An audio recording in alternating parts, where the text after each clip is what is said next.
आज बच्चों हम कुछ क्वेश्चन सॉल्व करेंगे और क्वेश्चन ऑसिलेशंस के पास्ट ईयर के पेपर्स जो आए हुए थे, कुछ क्वेश्चंस ऐसे हम पिक करेंगे जो प्रोबेबल है।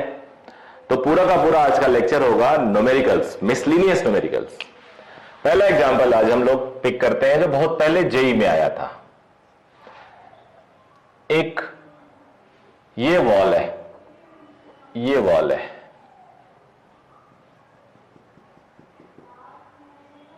ये वॉल है, यहां पे ओ पॉइंट पे एक पेंडुलम हैंग कर रहा है ऐसे।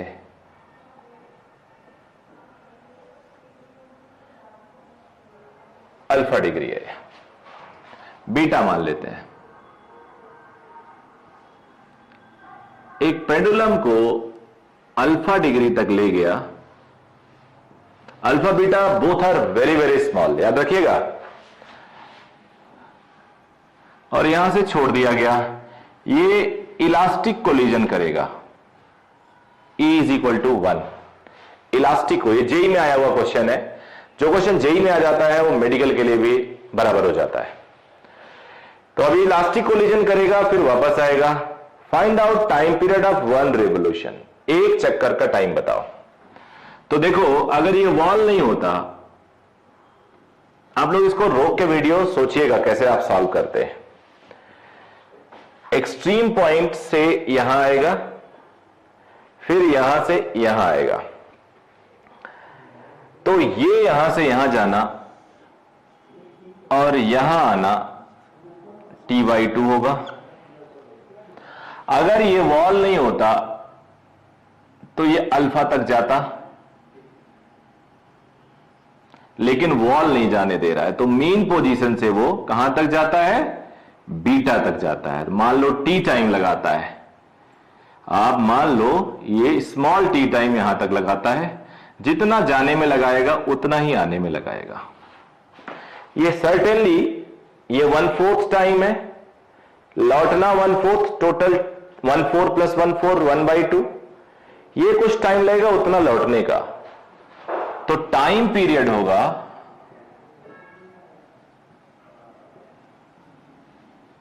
T/2 + 2t। टाइम पीरियड क्या होगा बेटा? T/2 + 2t, because restricted SHM है, रेस्ट्रिक्टेड है। समझ लीजिए, पूरी तरह समझना है आपको। यहां जाके यहां से लौट आ रहा है। अब पेंडुलम का जो टाइम पीरियड होता है वो होता है 2π√L/g। अब मेन पोजीशन से बीटा तक जा रहा है और मैक्सिमम कितना जा सकता? अल्फा तक जा सकता है। आप लोग को पता है equation of angular SHM, mean वाला ओमेगा होता है 2π/t। यहां पे ये होता है एम्पलीट्यूड। तो एम्पलीट्यूड यानी maximum angular displacement, it is alpha. Beta तक जाने में कितना टाइम लगेगा? Let at t is equal to t, theta is beta. तो beta is alpha sine omega T. तो beta upon alpha is sine omega T. Omega T is sine inverse beta upon alpha. T is 1 upon omega sin inverse beta upon alpha। अब ये और ये time एक तरफ का time आ गया, बट वी नीड डबल। तो from total time is T/2 + 2t। T होता है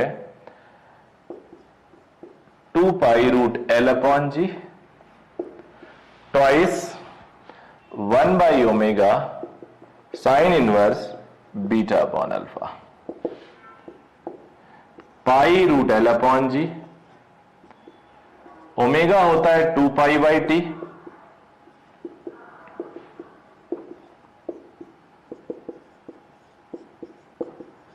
t होता है 2π√L/g।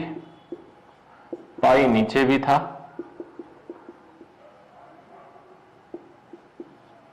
पाई से पाई कैंसिल हो गया, root L by G common ले लेते हैं,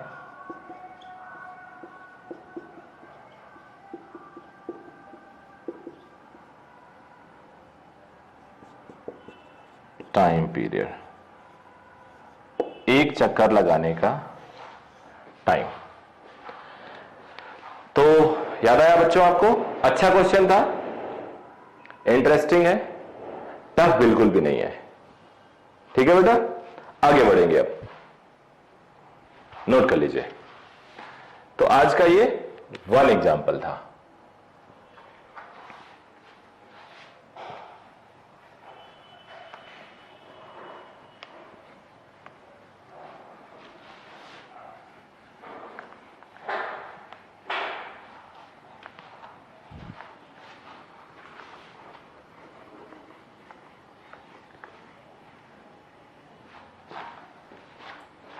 अब 2 एग्जाम्पल भी ऐसा ही है, बिल्कुल वैसा ही है। मान लो ये वॉल है,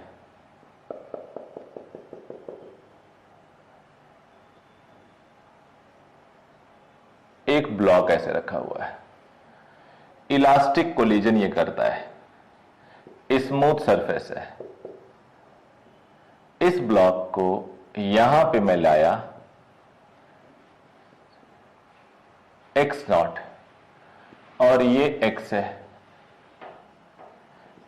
x0 ग्रेटर देन x, यहां लाके छोड़ दिया, what will be it's time period, यहां लाके छोड़ दिया, what will be it's time period. तो ये जाएगा, फिर यहां तक मोशन करो, यहां जाएगा, टकराव करा, फिर अगर यहां आएगा तो फिर वापस यहां आएगा। तो 2 पार्ट में वेट करो, ये इंडिपेंडेंट मोशन है, नेचुरल मोशन जो स्प्रिंग का होना चाहिए, और ये रेस्ट्रिक्टेड है। अगर ये वॉल नहीं होता तो x0 इधर, x0 इधर जाता। समझ में आ रहा है? अगर ये वॉल नहीं होता तो x0 इधर भी जाता, x0 इधर है, क्योंकि एक तरफ जितना भी कंप्रेस करोगे दूसरी तरफ उतना ही इलोंगेट होगा, या एक तरफ जितना इलोंगेट करोगे जो दूसरी तरफ उतना ही कंप्रेस होगा। बेसिकली ये कंजर्वेटिव फोर्स होता है। तो एनर्जी कंजर्वेशन चलता रहता है इधर से उधर, काइनेटिक पोटेंशियल है, पोटेंशियल काइनेटिक में। तो यहां भी ये जाना T, यहां जाना मान लो स्मॉल t, आना स्मॉल t, स्मूथ यहां लिख देता हूं, और यहां आना फिर t। तो टाइम पीरियड इस t/4 एक तरफ का, t/4 एक तरफ का, तो t/2 plus 2t। Spring mass system का टाइम पीरियड होता है 2π√m/k। अब ये टाइम निकालने से के लिए x x0 sin ωt, तुमने तो पढ़ा है x a sin ωt बेटा, x0 a है यहां पे, और x को हम x ही रहने देंगे। तो x ट्रेवल करने का टाइम मीन से ये इक्वेशन देता है हमें। तो omega t is sine inverse, this time is 1/ω sine inverse, it is 2π/t sine inverse, t is 2π√m/k, तो ये सिर्फ m/k आ जाएगा, साइन इनवर्स दिस। पुट कर देते हैं, ये हो गया m/k साइन इनवर्स x/x0। तो हम लोग √m/k कॉमन ले लेते हैं, पाई प्लस 2 साइन इनवर्स, ये आंसर हो जाएगा।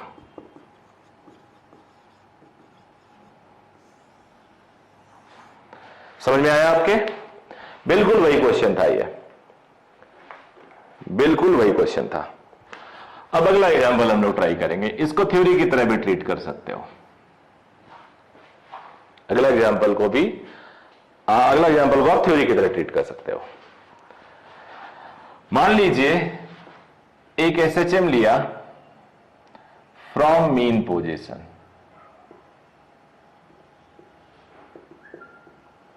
फ्रॉम मीन पोजीशन जैसे मैं बोलता हूं आपके माइंड में ये इक्वेशन आना चाहिए। ये x is equal to 0, x is equal to 0, t is equal to 0। फिर मान लो बॉडी गया a/2 तक और फिर गया a तक, इधर मान लेते हैं -a/2 और इधर -a, ये मोशन होता है बॉडी का। अब हम लोग यहां पे टाइम निकालेंगे सभी इंटरवल का कि कहां से जाने में कितना टाइम लगता है। यहां पे कुछ टाइम लगेगा, यहां पे कुछ टाइम लगेगा, नेचुरली ये टोटल टाइम t/4 होगा। यहां पे कुछ टाइम लगेगा, यहां पे कुछ टाइम लगेगा, फिर यहां आएगा। सिमेट्री कहती है जितना टाइम यहां से यहां जाने में लगेगा उतना ही यहां से आने में। सिमेट्री कहती है जितना यहां से यहां उतना ही यहां से यहां, फिर ये लौटेगा ऐसे। अब यहां तक आने में टाइम लगेगा। मैं एक छोटा डायग्राम और आपके लिए बना देता हूं, यहां बना देता हूं x0 t0। तो जाने में a तक t/4 टाइम लगता है, आने में t/4 टाइम लगता है, फिर यहां -a तक आने में t/4 टाइम लगेगा, फिर t/4 टाइम लगेगा। इस तरह से t टाइम आता है, इस तरह से टोटल टाइम t आता है। अब हम लोग यहां से O पॉइंट, ओरिजिन मतलब मीन पॉइंट से हम a/2 तक का टाइम निकालते हैं, यानी x0 से x is equal to a/2, x0 से a/2, x is equal to a sin omega t होता है। और ये x जो होगा वो हम लिखेंगे a/2, a से ये कैंसिल हो गया। साइन ओमेगा टी क्या आएगा बेटा? हाफ। हाफ को अगर हम जनरलाइज ना करें, सीधे सीधे 30 डिग्री लिख दें, यानी π/6 चलेगा। ओमेगा होता है 2π/t, π/6, पाई से पाई कैंसिल हुआ, t इज t/12। तो t आया t/12। तो O से x इज इक्वल टू 0 से x is equal to a/2 जाने में कितना टाइम लगा? t/12।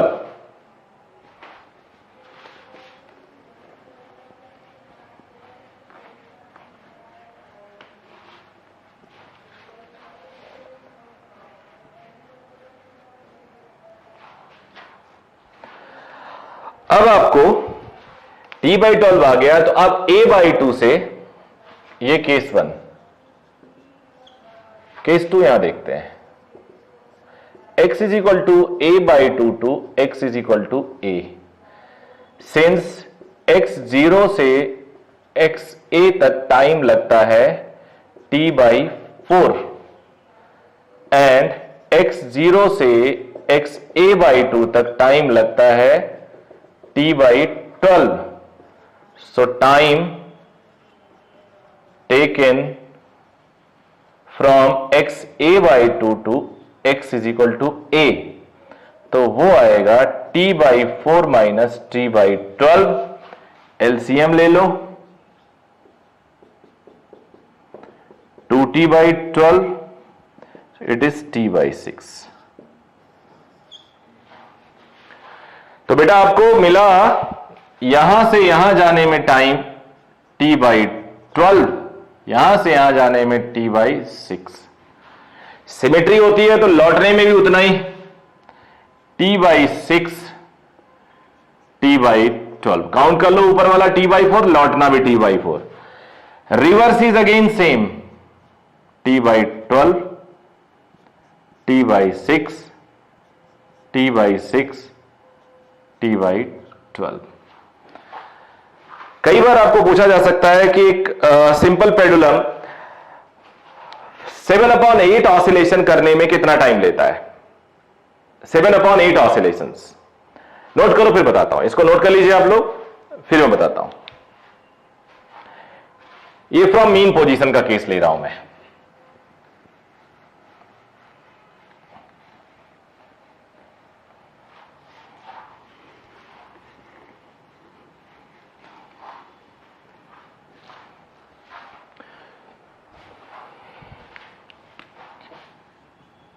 in this situation time taken in 5/8 oscillation. अब 5/8 इसे टोटल 8 पार्ट में है, starting from 0 t/12 t/6 t/4 हो गया, 2 ऑसिलेशन हुआ, ये 3 ये 4 ये 5, 1 2 3 4 5, फिर से देखो 1 2 3 4 5, 5 ऑसिलेशंस, यहां से यहां तक आने में t/2 प्लस t/12। सॉल्व करने के लिए एलसीएम से ही बेटर है, 6 मल्टीप्लाई करो 6 डिवाइड करो तो नीचे 12, यहां भी नीचे 12, ऊपर 6t और 1t 7t हो गया। एक सेकंड भी आपने अगर सेव किया through your smart calculation, you will be winner. Time is basically कहते हैं ना मनी, तो यहां पे टाइम इज मार्क्स, स्टडी में समय ही मार्क्स है आपके।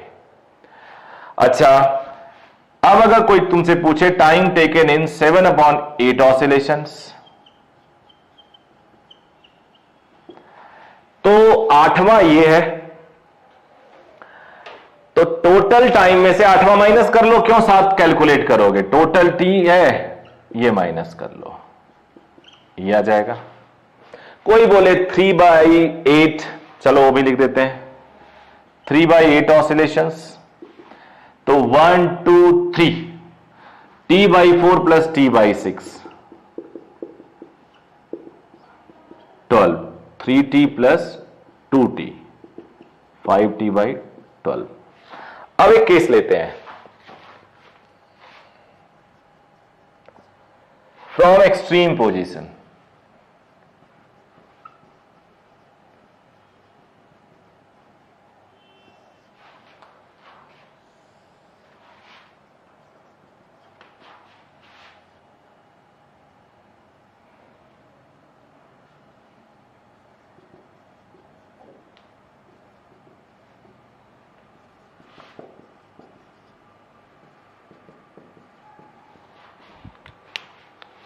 एक्सट्रीम यानी बॉडी यहां से चलना शुरू कर रही है, यहां आई, यहां आई, यहां, यहां, फिर लौटेगी बॉडी, यहां, यहां, यहां, इसे 1 2 3 4 5 6 7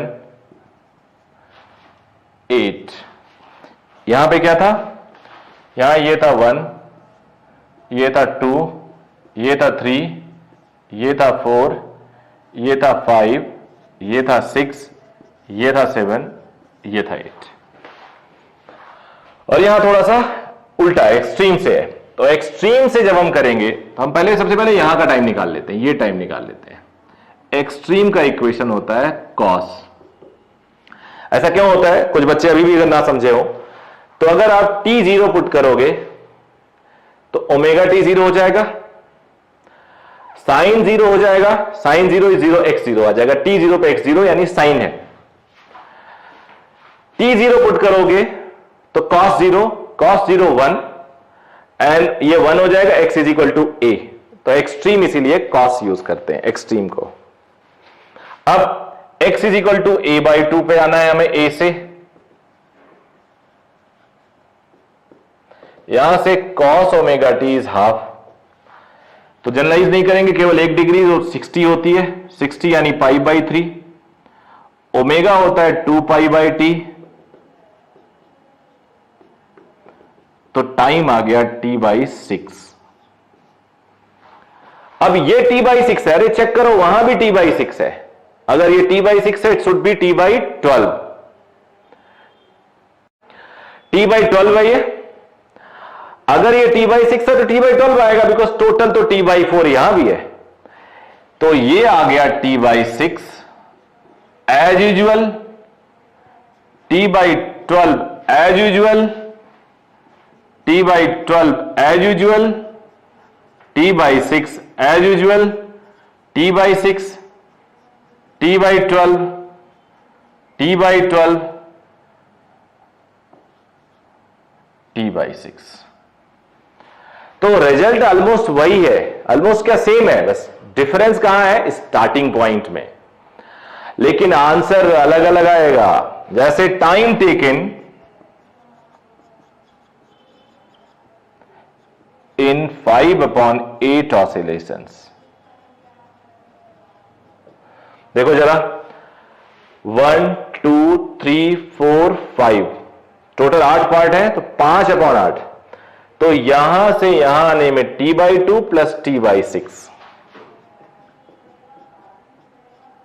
एलसीएम लो, मतलब 3 मल्टीप्लाई करो, 3 यहां तो ऊपर 3t नीचे 6, 3t प्लस 1 4t/6 क्या हो गया 2t/3, 4t/6 क्या हो गया 2t/3।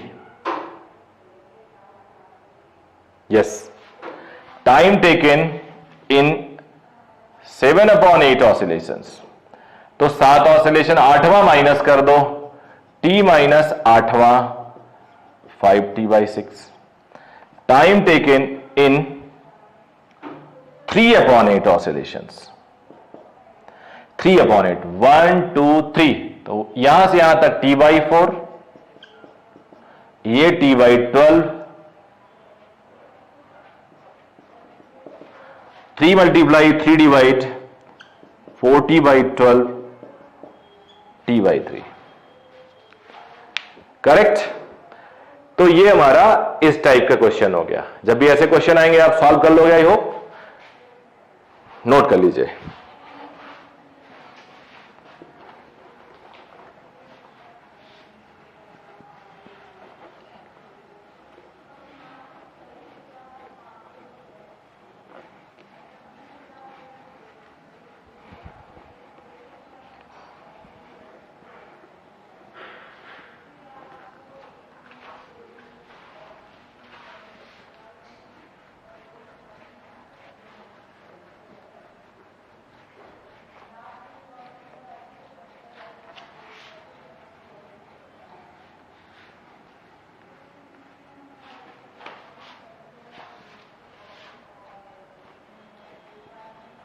अब एग्जाम्पल 5 की तरफ जाते हैं।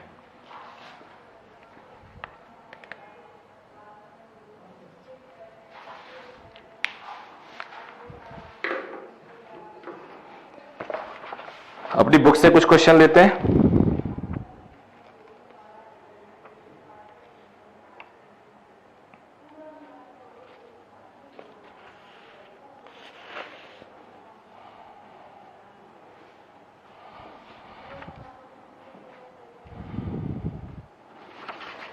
एक पहले एएफएमसी हुआ करता था, अभी तो हटा दिया है। A lift is ascending with acceleration A, a lift is ascending with acceleration a which is g/3. What will be the time period of simple pendulum of its ceiling when its time period was t, when it was at rest? तो जब rest पे था pendulum यानी lift, तो time period इतना रहा होगा। अब जब एक्सेलरेट कर रहा है ऊपर, तो टाइम पीरियड हो गया 2π√L/g effective. g effective accelerate ऊपर कर रहा है तो g plus a, g plus g/3, 4g/3। So from t dash is 2πL/4g/3। It is 2π3L/4g, 2π√L/g times √3/2. So answer is √3/2 into t. ये एएफएमसी का question है। अब बताइए कितना टफ है ये एग्जाम्पल 5 था आपके लिए आज का। आगे करते हैं।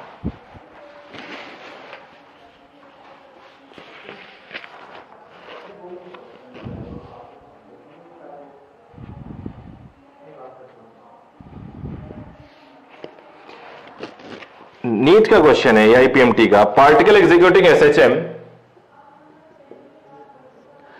एक पार्टिकल एसएचएम कर रहा है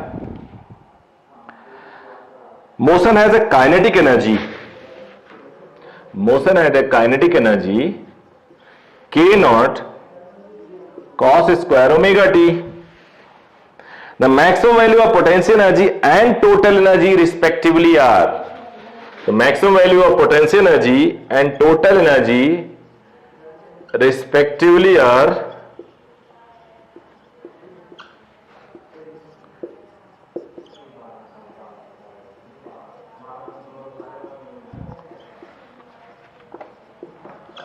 आप याद करो, मैक्सिमम वैल्यू जो काइनेटिक होता था वही पोटेंशियल मैक्सिमम होता था, वही E होता था, because E is equal to K plus U is equal to K max plus 0 या 0 प्लस यू मैक्स, यहां ये सारा आ जाएगा के नॉट के नॉट के नॉट.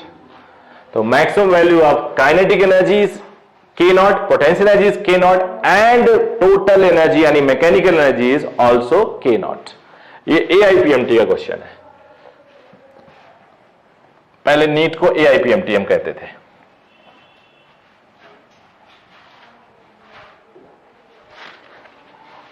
एग्जाम्पल 7 करते हैं.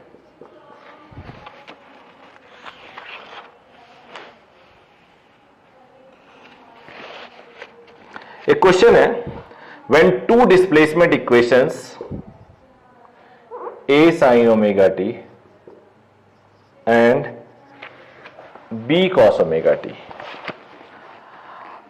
are superimposed, its motion is, अब 4 ऑप्शन है. मोशन बोला गया simple harmonic with amplitude under root A square plus B square, simple harmonic with amplitude A plus B by 2, not a simple harmonic motion, simple harmonic with amplitude A upon B. तो मैं option नहीं लिख रहा हूं जानबूझ के, क्योंकि इसको मैं डिटेल करा देना चाहता हूं आपके लिए. सुपर इंपोज यानी जोड़ दिया गया इनको,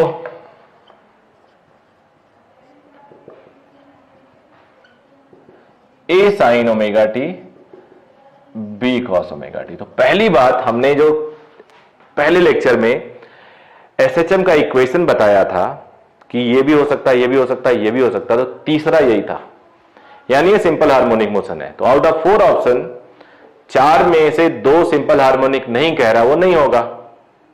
अगर एक नहीं कह रहा तो नहीं होगा. तो आप थोड़ा बेटर एक्यूरेसी पे आ गए हो.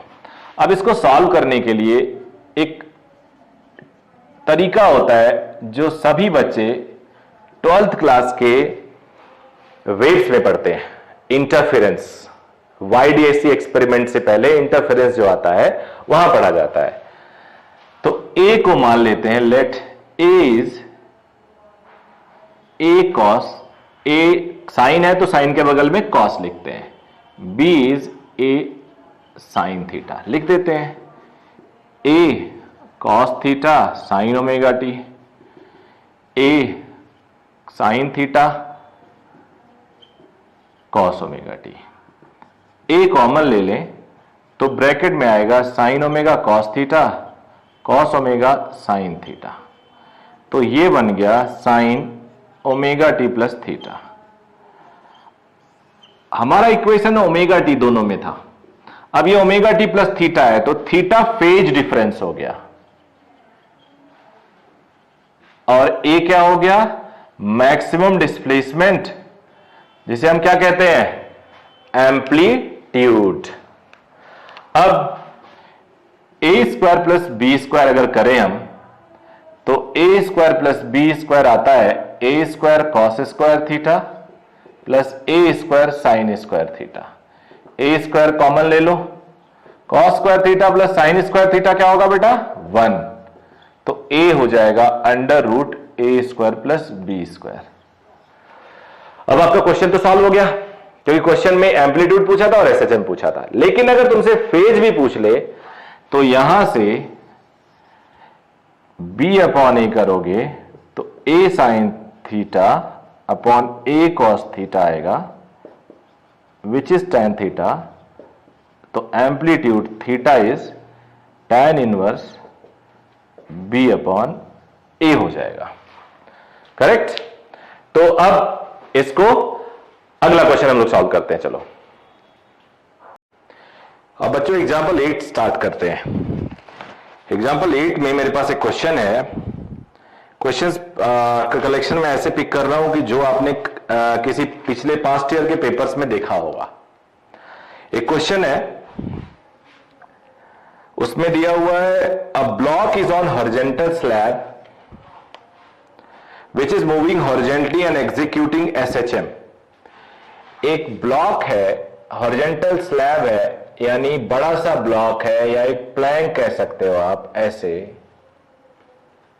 जो एसएचएम कर रहा है स्मूथ सरफेस पे, ऐसे। A block is placed on it. एक ब्लॉक को इस पे हमने रख दिया। अब दे रहा है the coefficient of static friction between the block and slab is mu. इसके बीच में स्टैटिक फ्रिक्शन है mu. If block is not separated from the slab, then determine angular frequency. अब देखो बच्चे हो क्या रहा है, इस टाइम जब ये मूव करेगा तो चांस है कि ये अलग हो जाए, क्योंकि ये जो सरफेस है इसके लिए फ्रेम ऑफ रेफरेंस है और वो एक्सेलरेटिंग फ्रेम है। एक्सेलरेटिंग फ्रेम पे सूडो लगता है, तो सूडो होता है mass into acceleration. Mass fix है, acceleration is not fixed because acceleration is given as omega square x, minus होता है ऑपोजिट डायरेक्शन में, बट मैग्नीट्यूड वाइज दिस। अब मुझे बताओ सूडो फोर्स मैक्सिमम कब होगा? सूडो फोर्स मैक्सिमम होगा मास इंटू ए मैक्सिमम, और ए मैक्सिमम होता है बेटा ओमेगा स्क्वायर ए, यानी जब ब्लॉक अपने पीक पे होगा, पीक पे होगा।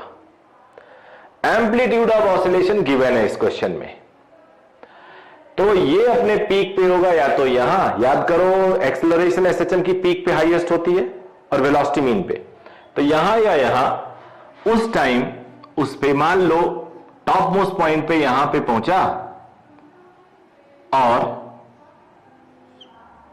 यहां पे सूडो लगा। जब वो वापस आ रहा है तो बाहर की तरफ सूडो लगा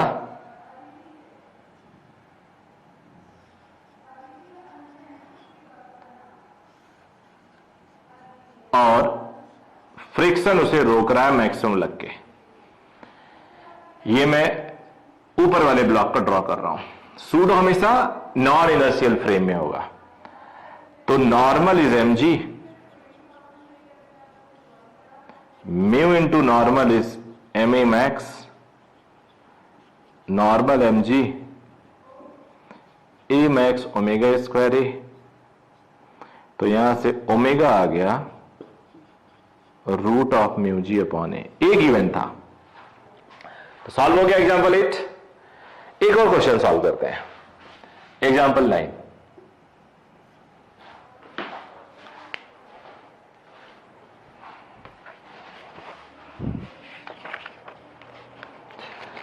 The velocity of a particle performing in SHM, the velocity of a particle in SHM at position x1 next to velocity of a particle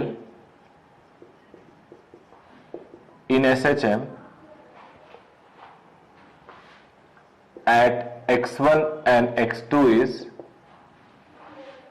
v1 and v2. x1 x2 are v1 and v2 respectively.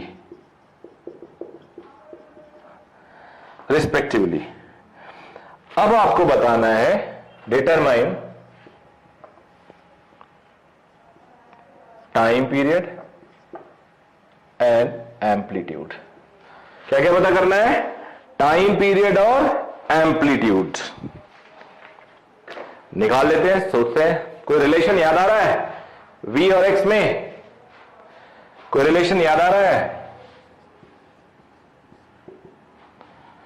Velocity होता है omega under root A square minus X square, याद आ गया होगा। So at x is equal to x1, v is equal to v1। at x is equal to x2, v is v2.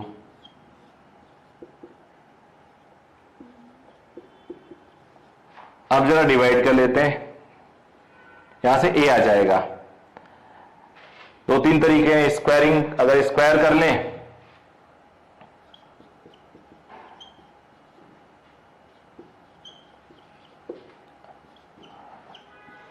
1 का square 2 का square, बस solve करना है। अब यहां से अगर हम दोनों को ऐड कर लें तो v1 square minus v2 square, ये कैंसिल हो गया बेटा, ओमेगा स्क्वायर कॉमन ले लिया, ये आ गया। यहां से सॉल्व करते हैं, ओमेगा आ जाएगा under root v1 square minus v2 square x2 square minus x1 square, ये ओमेगा हो जाएगा। अब एम्पलीट्यूड निकालना है, तो एम्पलीट्यूड निकालने के लिए कुछ और कर लो आप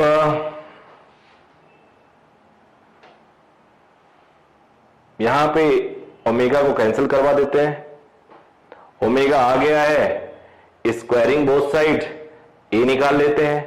तो कई तरीके हैं आपके पास, you have so many methods to get amplitude. एक बार फिर से देख लो, ओमेगा आ गया। अब देखो दो तरीके हो सकते हैं, स्क्वायरिंग किया, इस ऊपर वाले में x2 स्क्वायर मल्टीप्लाई कर दो, नीचे वाले में x1 स्क्वायर मल्टीप्लाई कर दो, तो ये कैंसिल हो जाएगा। आप सब्ट्रैक्ट करोगे अगर, यहां से ओमेगा स्क्वायर अलग हो जाएगा और ए स्क्वायर अलग हो जाएगा, ओमेगा की वैल्यू पुट करोगे ए स्क्वायर आ जाएगा। या और कुछ नहीं करना, किसी एक को सॉल्व कर लो, किसी एक को सॉल्व कर लो, वहां से आ जाएगा। मैं कर देता हूं, कैलकुलेशन थोड़ा बड़ा लग रहा है इसलिए मैं कर देता हूं।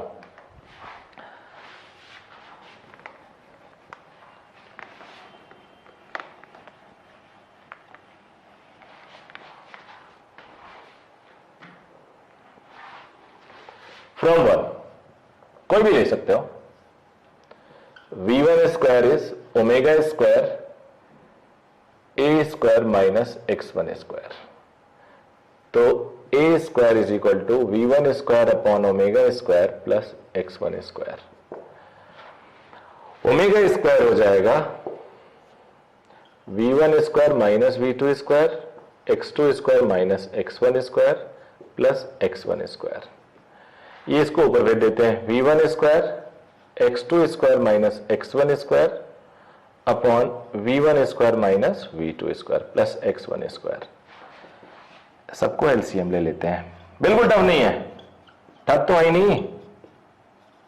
ब्रैकेट ओपन कर दिया,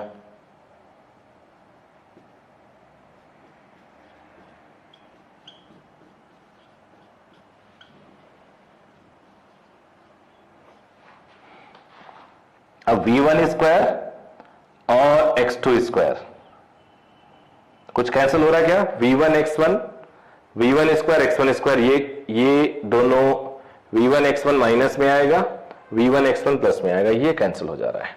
और कुछ हो सकता है, v1 x2 नहीं हो रहा है, तो ये हो गया v1 square x2 square minus v2 square x1 square upon v1 square minus v2 square. It was a square, so a is root of it. ये भी कई बार पूछा गया क्वेश्चन, दोनों में से एक एक पार्ट। ओके बेटा, अब हम चलते हैं एग्जांपल 10।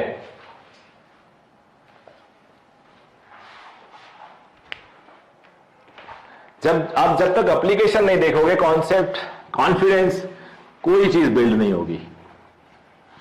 चैप्टर बहुत इजी है बट प्रैक्टिस तो चाहिए ही चाहिए। बहुत सारे एग्जाम्पल मैंने थ्योरी के साथ भी कवर किए हैं, वो इंटीग्रल पार्ट है।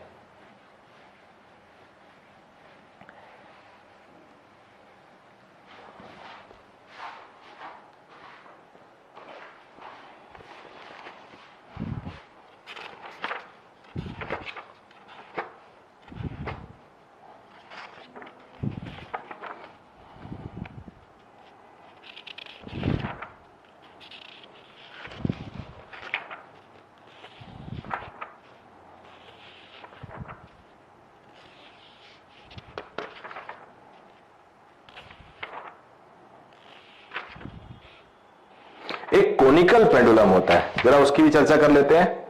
होता कुछ नहीं है, मैकेनिक्स में आप लोगों ने पढ़ा है, बस चर्चा कर लेते हैं कोनिकल पेंडुलम की।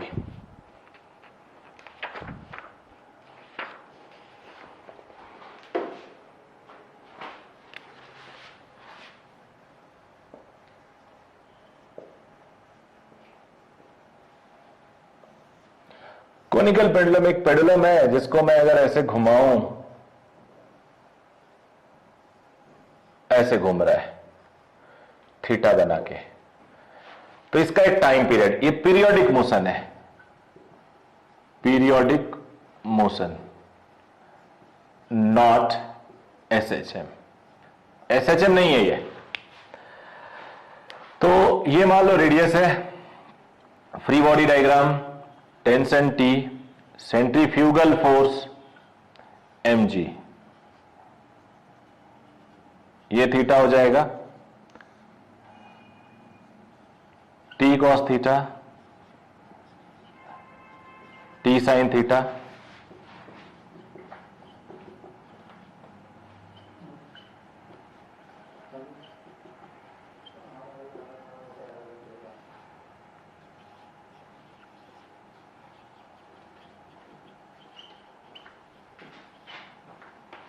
अब R को L के टर्म में जरा लिखो, sine theta is R by L, ये 90 डिग्री होगा राइट एंगल ट्रायंगल में, तो R is L sine theta.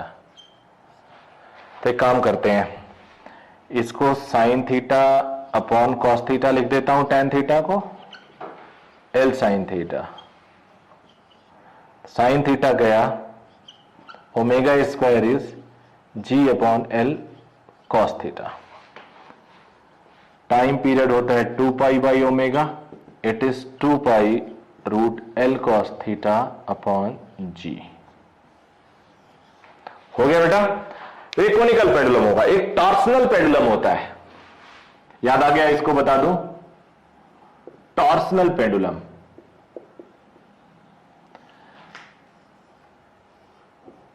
ऐसे ऐसे घूमता है, ऐसे ऐसे, हाथ ऐसे करो, ऐसे ऐसे रोटेट होता है। तो टॉर्क होता है basically C theta, C is coupling constant, torsional constant, torsional constant basically pi r to the power 4 upon pi r to the power 4 upon eta, कुछ होता है एग्जैक्ट वैल्यू, समथिंग ईटा होता है, मैं ऐसे लिख देता हूं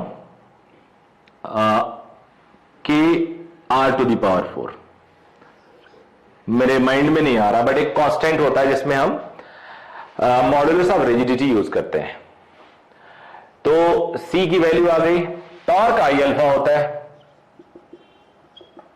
अल्फा होता है d2 theta by dt square, तो ये ओमेगा स्क्वायर हो गया, C torsional constant, I moment of inertia,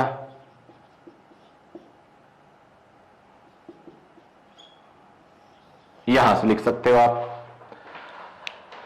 तो बेटा एक तो ये रिलेशन टॉर्सनल हो गया, मुझे लगता है आपको छूटा है, अगर एक आध पर्सन को छूटा है तो आप लोग कमेंट करके बताइएगा, वीडियोस में आप कमेंट करिए, शेयर करिए, दोस्तों को दिखाइए, ये मैं पूरी सीरीज चला रहा हूं सबके लिए, ज्यादा से ज्यादा लोग बेनिफिटेड हों इससे, घर पे बैठ के रिवाइज करिए लेक्चर से, सारे लेक्चर्स अभी तो 3 हुए, तीसरा है ये खत्म हो जाएगा आज, फिर एक लेक्चर मैं इसके बाद थर्मोडायनेमिक्स का दे रहा हूं आपको, मतलब ऐसे कर करके इंटरेस्टिंग टफ टॉपिक पहले उठा रहा हूं, और by before your main exam मैं ये पूरा फिनिश कर दूंगा, और फिर उसके बाद देखते हैं इसको हम कैसे कैरी करते हैं। बस आप लोग इस पे इसको ज्यादा से ज्यादा बेनिफिट उठाइए, अपने दोस्तों को दिखाइए, शेयर कर दीजिए, कोई प्रॉब्लम नहीं है, जहां से भी जो पढ़ना चाहे पढ़े, आपको अविरल आने की जरूरत नहीं है, अगर आप घर पे ही पढ़ना चाहते तो भी पढ़े,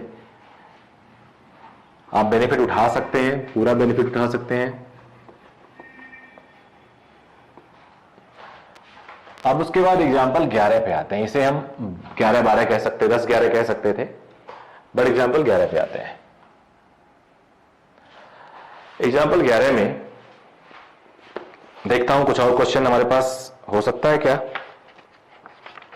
बहुत ज्यादा क्वेश्चंस मिल नहीं रहे हैं, बहुत इजी इजी मिल रहे हैं। अब मैं एग्जाम्पल आपको बता सकता हूं कि क्वेश्चन है two particles executing SHM along the same line in at the same frequency, they move in the opposite direction at mean position। मतलब एक इधर जा रहा है, एक इधर जा रहा है। The phase difference same line same frequency से, तो यहां और यहां के बीच में t/2 टाइम ट्रेवल कर रहा है।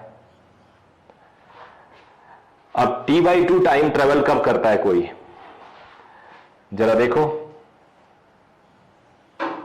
ये t/2 t/4, यही फेजर डायग्राम है 3t/4। अगर हम इसको थीटा के टर्म में देखें तो ये 2 पाई, ये पाई, π/2, 3π/2।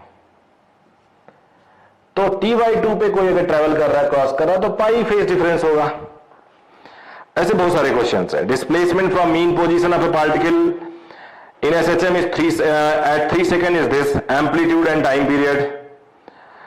तो displacement from mean position of a particle is this 3 second is this. तो टाइम और डिस्प्लेसमेंट का कोई रिलेशन निकालिए। एम्पलीट्यूड एंड टाइम पीरियड पूछा है। बहुत सारे क्वेश्चंस हैं जो मुझे लगता है कि आप लोग केवल और केवल फॉर्मूले से सॉल्व कर सकते हैं।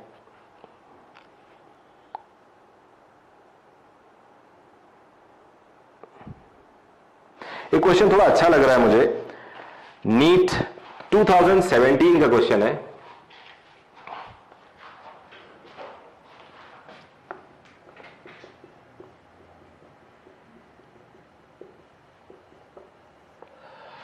A particle executes SHM with amplitude of 3 centimeter. When its particle is at 2 centimeter from mean position, यानी साइन वाली चीज है, magnitude of its velocity is equal to acceleration। यहां पे acceleration और velocity equal है। What is its time period in seconds? What is its time period in seconds? देखते हैं, अच्छा लग रहा है क्वेश्चन। तो वेलोसिटी होता है बेटा ओमेगा √a² माइनस x², और एक्सेलरेशन होता है ω²x मैग्नीट्यूड में। तो x = 2 पे वेलोसिटी होगा ओमेगा, a इज 3 का स्क्वायर माइनस 2 का square is equal to ω², x is 2 centimetre. अब ध्यान दो, तो यहां पे सेकेंड सेंटीमीटर का स्क्वायर है, बाहर आएगा सेंटीमीटर हो जाएगा, और ये सेंटीमीटर है, सेंटीमीटर कैंसिल हो जाएगा। तो बेसिकली जो मेडिकल में बच्चे थोड़ा डरते हैं यूनिट्स को लेके, मैंने ओमेगा होता है 1/टाइम, 1/सेकेंड। एक्सेलरेशन होता है 1/सेकेंड square, I am sorry omega square क्या हुआ, 1/सेकेंड स्क्वायर। तो यहां से दोनों तरफ अगर देखा जाए तो टाइम यहां आ जाएगा, और टाइम ही पूछा है, मतलब ये हो जाएगा 1/टाइम स्क्वायर, ये 1/टाइम, एक टाइम कैंसिल हो जाएगा, टाइम इधर आ जाएगा, वही पूछा गया है। यहां पे सेंटीमीटर है, इसके अंदर भी सेंटीमीटर का स्क्वायर है, देखो स्क्वायर बाहर आएगा सेंटीमीटर हो जाएगा। तो यूनिट का कोई पंगा नहीं, कुछ करना ही नहीं आपको। ये गया, 3 का स्क्वायर होता है 9, 2 का 4, ये हो गया 5, ओमेगा आया √5/2 which is equal to 2π/t। तो t हो गया 2π इंटू 2/√5 विच इज 4π/√5। ये आंसर है। ये नीट 2017 का क्वेश्चन है। एक क्वेश्चन और दिखा था मुझे जो नीट का है, एक क्वेश्चन और दिखा था हमें जो नीट का है 13।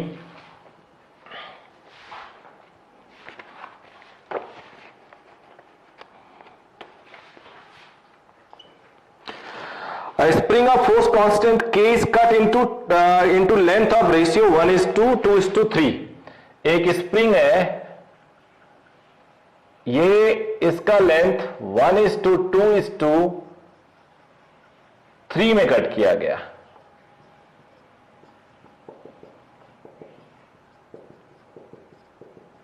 ये है NEET 2017। They are connected in series and the new force constant is K dash.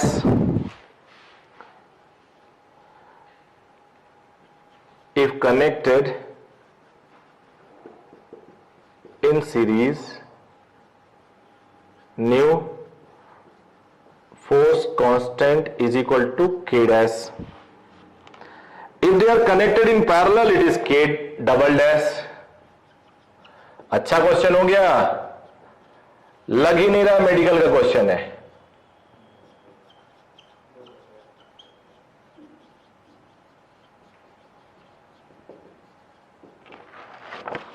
Find K dash upon K double dash, ratio पूछना है। सॉल्व करते हैं, तब तक आप लोग दिमाग लगाइए।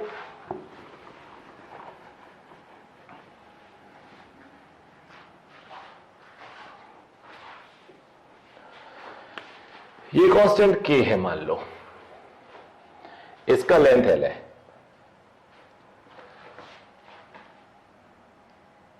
L1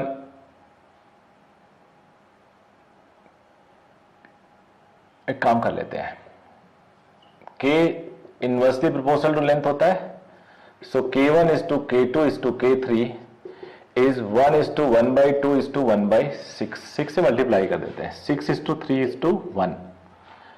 तो late K1 is 6 constant C हो गया, K2 is 3C and K1 is C। तो आ गया रेशियो K का। इससे ज्यादा जरूरत नहीं है, इससे ज्यादा जरूरत नहीं है, बहुत है इतना।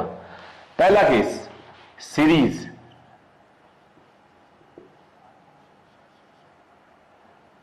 पहला वाला, दूसरा वाला, तीसरा वाला।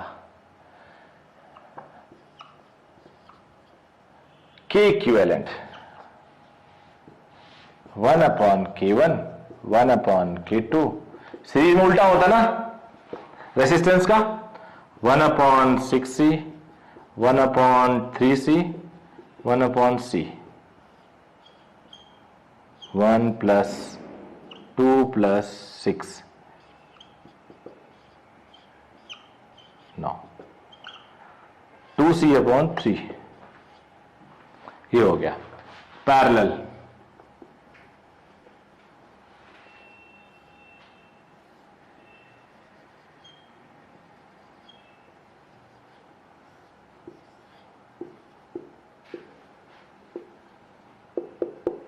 K इक्विवेलेंट जिसे हमने K डबल डैश बोला, ये हो गया K1 था 6C, K2 3C, C 9C। सो K dash upon K double dash हो गया 2C/3 और ये 9C, तो हो गया 2:27।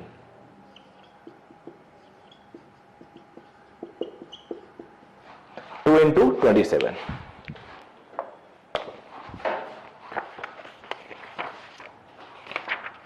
नोट कर लीजिए आप लोग।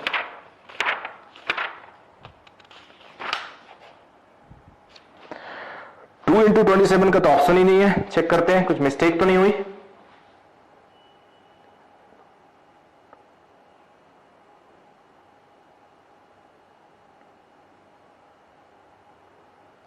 ये 10 है, आई एम सॉरी। अब क्लास होता तो आप लोग बोल देते।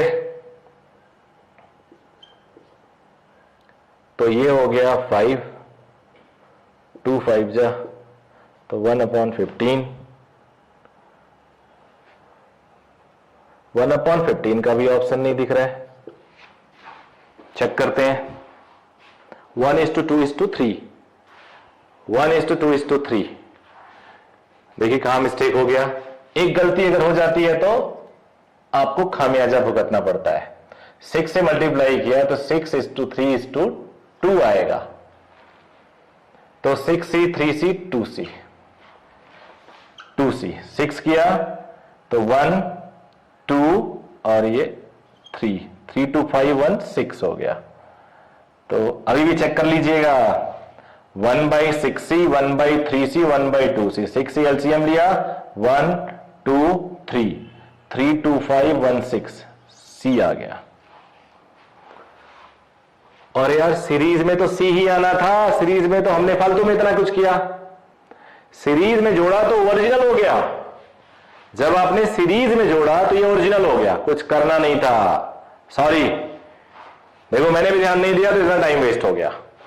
अब पैरेलल में 6C 3C 2C तो ये 11C हो गया।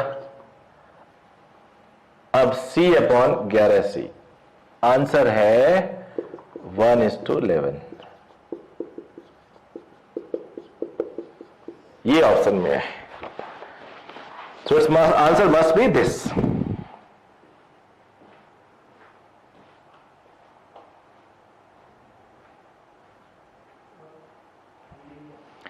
अब एक आध क्वेश्चन और देखते हैं।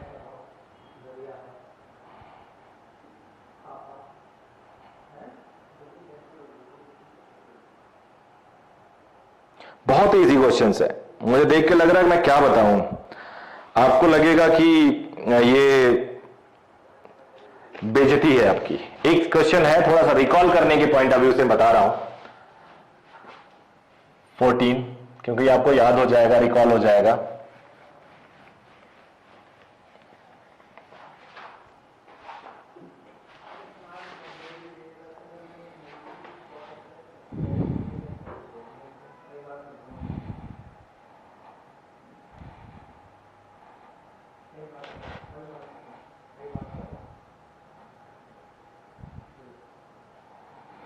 Displacement of a particle along x-axis is given as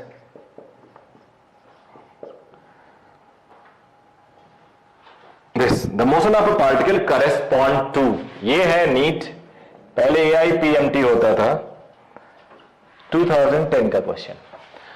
अब ये देखो है तो harmonic function but simple harmonic नहीं है, स्क्वायर है, तो इट्स ए हार्मोनिक फंक्शन। अब ये साइन स्क्वायर का फंक्शन है।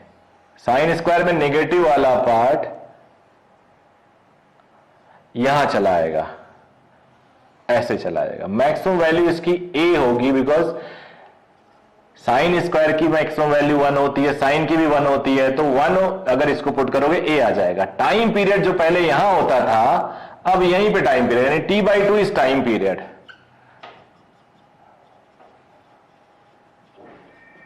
एंड टाइम होता है 2π/ω। So π/ω is time period. Time period आधा हो जाता है और फ्रीक्वेंसी डबल हो जाती है। याद आया आप लोग को?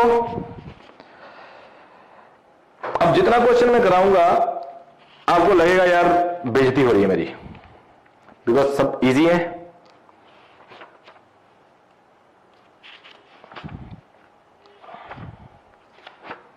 मैं चाहता नहीं आपकी बेइज्जती हो, तो अब इसको यहीं पे खत्म करते हैं। हम लोग अब क्या करेंगे, इस चैप्टर को आप, इसका एक टेस्ट पेपर भी मुझे देना चाहिए आइडियली। अगर टेस्ट पेपर नहीं दूंगा तो फिर फायदा क्या। तो जब मैं ये वीडियो ये अपलोड कर रहा हूं अभी, तो मैं एक पेपर इसके साथ साथ आखिरी में स्क्रीन पे लगा दूंगा, जिसका आपको सॉल्यूशन देना है, सॉल्व करना। 10-15 स्टैंडर्ड क्वेश्चन मैं दूंगा। इसके बाद आप पास्ट ईयर पेपर सॉल्व करिए। पास्ट ईयर पेपर सॉल्व करेंगे तो नेचुरली आपको कॉन्फिडेंस बढ़ेगा।